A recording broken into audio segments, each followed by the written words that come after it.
عداك مدير مهرجان برشيخ للسنة الأمازيغية. كما تعلمون فهذه السنة هي سنة استثنائية بامتياز، لأنه جميع المغاربة سيحتفلون برأس السنة الأمازيغية، وذلك بعد البلاغ الملكي السامي القاضي بإقرار رأس السنة الأمازيغية عطلة رسمية مؤدى عنها إسوة برأس السنة الميلادية ورأس السنة الهجرية.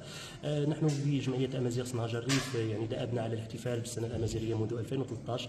برشيخ وصل إلى دورته العاشرة. هذه السنة اخترنا تيمة المملكة المغربية أيقونة 28 قرنا من النظام الملكي بشمال افريقيا، احتفاء بهذه المناسبة العريقة، وكذلك احتفاء بالبلاغ الملكي السامي، حتى نبرز بأن المغاربة متشبثون بنظامهم الملكي منذ قرون عدة، وبأن هذا النظام الملكي هو النظام الوحيد الضامن لوحدة المغاربة ولاستقرارهم الاجتماعي والسياسي. والمغاربة لم يختاروه هكذا فقط، ولكن عن قناعة، وإن دل على شيء فإنما يدل على أن المغاربة يملكون تاريخا عريقا مع هذا النظام الملكي، والذي يتواجد بطريقة فريدة وطريقة تمتد إلى أزيد من قرون بشمال إفريقيا. وكما تعلمون فالنظام الملكي المغربي أو المملكة المغربية هي النظام الملكي الوحيد بشمال إفريقيا، ومن الأنظمة القلائل في العالم الممتدة لأزيد من قرون إسوة بالنظام البريطاني. مهرجان برشيخ كما تعلمون بالإضافة إلى ندواته العلمية والفكرية، هناك فقرات فولكلورية أمازيغية صنهاجية، هناك معرض للفن التشكيلي، معرض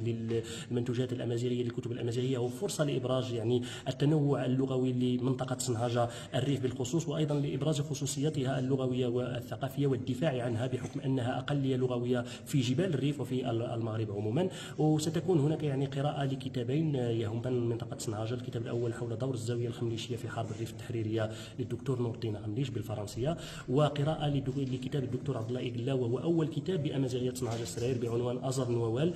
إذا ستكون هناك ندوة أخرى من تنظيم مجلة تدغين للأبحاث الأمازيغية والتنمية بعنوان الحقوق الثقافية والاجتماعية والاقتصادية لمزارعي القنب الهندي.